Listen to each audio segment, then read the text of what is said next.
पहलगाम, जहां हंसी की आवाजों से वादियां गूंज उठनी चाहिए थीं, वहां गोलियों की गूंज सुनाई दी। जहां लोग अपनी थकान मिटाने आए थे, वहां बेगुनाह सैलानी लहूलुहान हो गए। इस बार आतंकियों ने वार हमारे जवानों पर नहीं, बल्कि हमारे आम नागरिकों पर किया है। और एक बार फिर हमारे जहन में वही पुराना सवाल गूंजा, क्या अब चुप रहना ठीक है? भारत और पाकिस्तान 1947 से अब तक 3 बड़ी जंग लड़ चुका है, जिसमें हर बार पाकिस्तान को भारत ने मुंह तोड़ जवाब दिया।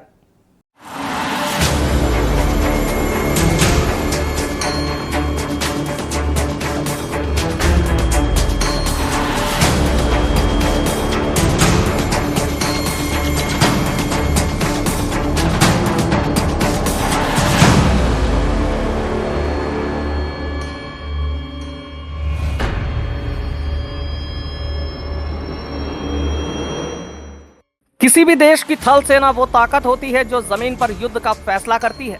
भारत के पास 14,55,550 एक्टिव सैनिक हैं, 11,55,000 रिजर्व फोर्स, करीब 4,700 टैंक, जिसमें T-90 अर्जुन आदि शामिल हैं, हजारों तोपे, रॉकेट लॉन्चर और बख्तरबंद वाहन हैं।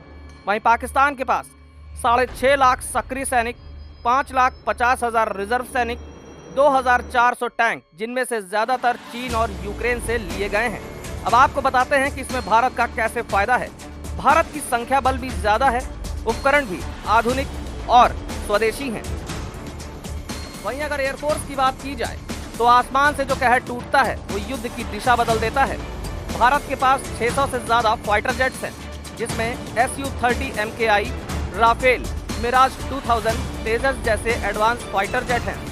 कई AEW&C सिस्टम हैं, भारी मात्रा में ड्रोन और एयर डिफेंस मिसाइलें भी हैं।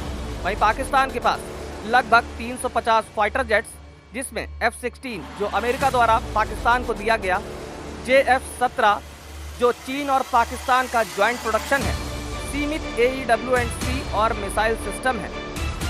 भारत के पास बेहतर फ्लीट, ज़्यादा वैरायटी और उच्च तकनीक है, जिससे भारत की एयरफोर्स पाकिस्तान से कई गुना आगे है। वहीं अगर नेवी की बात की जाए तो समंदर की गहराइयों से लेकर उसकी सतह तक भारत की नौसेना क्षेत्र में सबसे शक्तिशाली मानी जाती है। भारत के पास INS विक्रांत और INS विक्रमादित्य जैसे एयरक्राफ्ट कैरियर हैं, 11 डिस्ट्रॉयर हैं, 17 सबमरीन हैं, जिनमें से कुछ परमाणु शक्ति संपन्न हैं, कई फ्रिगेट्स, लैंडशिप टैंक्स और सर्विलांस क्राफ्ट्स हैं, और ब्रह्मोस क्रूज मिसाइल से लैस जहाज भी हैं।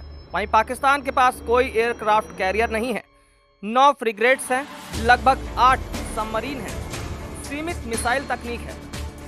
भारत की अगर बात की जाए तो लंबा कोस्ट लाइन, व्यापक समुद्री तैनाती और परमाणु पनडुब्बी की ताकत है। परमाणु हथियार और मिसाइल सिस्टम की अगर बात की जाए तो भारत और पाकिस्तान दोनों ही देश इस शक्ति में संपन्न है, लेकिन अंतर है नीति, रेंज और भरोसे में। भारत नो फर्स्ट यूज की नीति अपनाता है। भारत के पास 5000 प्लस किलोमीटर रेंज की अग्नि सीरीज की मिसाइलें हैं, पृथ्वी मिसाइल, ब्रह्मोस मिसाइल भी मौजूद है। भारत के पास ट्राइडेंट क्षमता है, जिससे जमीन, हवा और समुद्र में परमाणु हमला संभव हो सकता है। वहीं पाकिस्तान की अगर बात करें तो कोई घोषित नो फर्स्ट यूज की नीति नहीं है। शाहीन, गौरी, नस्र जैसी मिसाइलें पाकिस्तान के पास मौजूद हैं, जिनकी रेंज भी सीमित है और लॉन्च प्लेटफॉर्म भी। वहीं अगर बात की जाए तो भारत के पास ज़्यादा रेंज, सटीकता और जवाबी क्षमता देने की ताकत है। टेक्नोलॉजी, आत्मनिर्भरता और साझेदारियां, भारत लगातार आत्मनिर्भर बन रहा है। DRDO, HAL, इसरो जैसे संस्थाओं के सहारे स्वदेशी फाइटर जेट, तेजस, एडवांस मिसाइलें और रडार सिस्टम, इजराइल, फ्रांस, रूस और अमेरिका से मजबूत रक्षा संबंध। पाकिस्तान का अधिकांश रक्षा सामान चीन पर निर्भर है। टेक्नोलॉजी में आत्मनिर्भरता की भारत की रणनीति उसे लंबे समय में और मजबूत बनाती है। जब गोलियां कश्मीर की वादियों में छुट्टियां मना रहे सैलानियों को चीर देती हैं, तो सवाल सिर्फ आतंकवाद का नहीं, राष्ट्रीय सुरक्षा का भी हो जाता है। भारत ने हर जंग में संयम दिखाया, चाहे 1947 हो, 1971 या 1999, लेकिन आज की तारीख में भारत सिर्फ संयम नहीं, ताकत का पर्याय भी है। सेना, वायुसेना और नौसेना तीनों में भारत पाकिस्तान से कई कदम आगे है, लेकिन भारत की सबसे बड़ी ताकत है उसका विवेक। हम लड़ना नहीं चाहते, लेकिन अगर लड़ाई हम पर थोपी गई तो भारत हर मोर्चे पर तैयार मिलेगा, क्योंकि सवाल ये नहीं कि किसके पास कितनी टैंक हैं, सवाल ये है कि किसमें है हौसला, इरादा और देश के लिए जान की बाजी लगाने की शक्ति, और वो भारत की रगों में दौड़ता है।